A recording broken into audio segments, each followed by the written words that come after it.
அன்பு நண்பர்களே, நான் உங்கள் வெல்தி கூட்டாளி ஆர்ஜி. இன்றைய வேகமான உலகில் பெரிய பெரிய பொருளாதார வெற்றிகளை நீங்கள் சாதிக்க வேண்டுமா? அதற்கு வெற்றி மிக பெரிதாக தேவைப்படுகிறது. ஆனால் சிலர் ஏன் எந்த சிரமமின்றி வெற்றி அடைகிறார்கள்?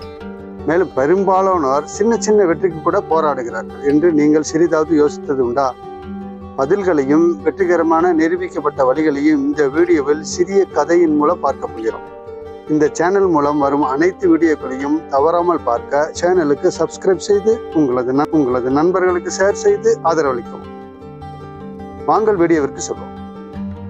ஒரு காலத்தில் சிறிய நகரத்தில் அலெக்ஸ் என்ற ஒரு வாலிபன் வாழ்ந்து வந்தான். மாபெரும் பணக்கார நிலையை அடைய வேண்டும் என்ற கனவுகளுடன் வாழ்ந்து வந்தான்.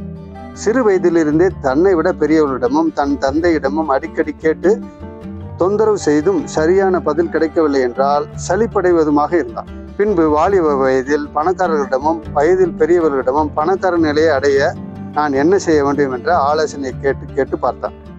சரியான பதில்களை சொல்ல மறுத்ததன் காரணமாக புத்தகங்கள், பொருளாதார கூட்டங்களில் கலந்து கொண்டு கற்க ஆரம்பித்தான்.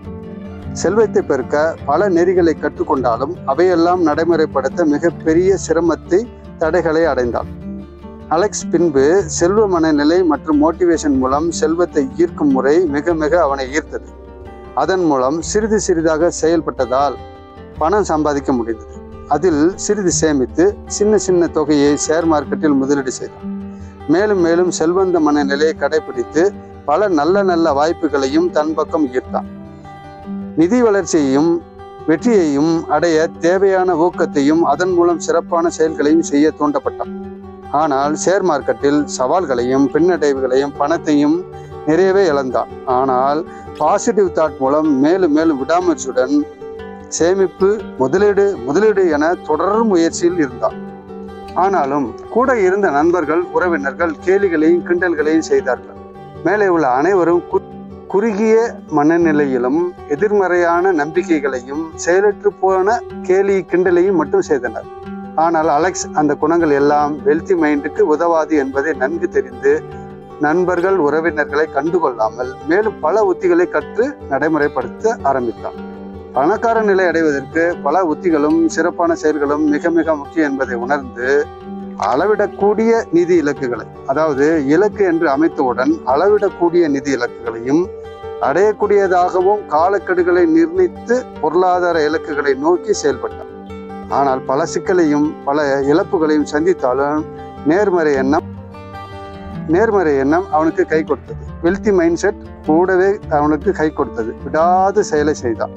வருமானத்தை அதிகப்படுத்தியும் சேமிப்பையும் அதிகப்படுத்தியும் முதலீடுகளை நீண்ட கால முதலீடுகளாக பார்த்து கொண்டார். அதாவது வருமானத்தை அதிகப்படுத்தியும் சேமிப்பை அதிகப்படுத்தியும் முதலீடுகளை நீண்ட கால முதலீடுகளாக பார்த்து கொண்டார். நேர்மறை மனநிலையுடன் நல்ல நெட்வொர்க்கை ஏற்படுத்தி பொருளாதார வளர்ச்சிக்காக தன்னை சுற்றி உள்ளவர்களையும் வெல்தி மைண்ட் செட் மூலம் நல்ல நல்ல பணக்கார உத்திகளை கொண்டவர்களுடன் கூட்டு சேர்ந்ததனால் அவர்கள் மூலம் சிறப்பான உத்திகளை கற்றுக்கொண்டார். பங்குகளை வாங்குவது விற்றலில் வரும் சவால்களை நல்ல வாய்ப்புகளாக மாற்றினார்.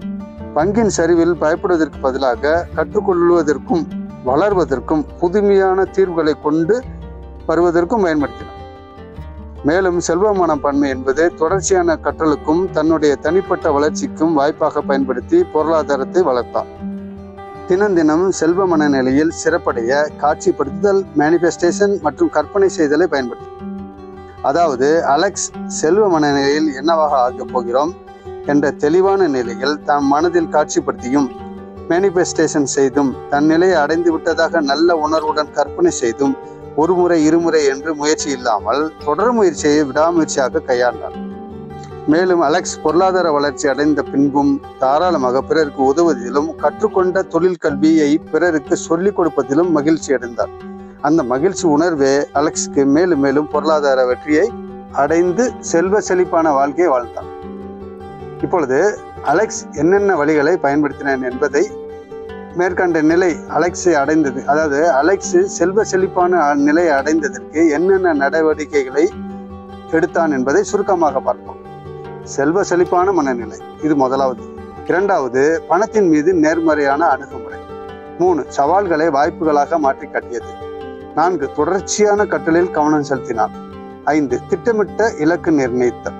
6. சிறப்பான நேர்மறையான நெட்வொர்க்குகளை ஏற்படுத்தினான். 7. பின்னடைவிலும் விடாமுயற்சியான செயல்பாடுகளை செய்து கொண்டே இருந்தான். 8. சிறப்பான மோட்டிவேஷனுடன் செயல்பட்டான். 9. முயற்சி மட்டும் போதாது, தொடர் முயற்சி கையாண்டான். 10. காட்சிப்படுத்துதல், மேனிஃபெஸ்டேஷன், தினம் தினம் தவறாமல் கடைபிடித்து வாய்ப்புகளை ஈர்த்தான்.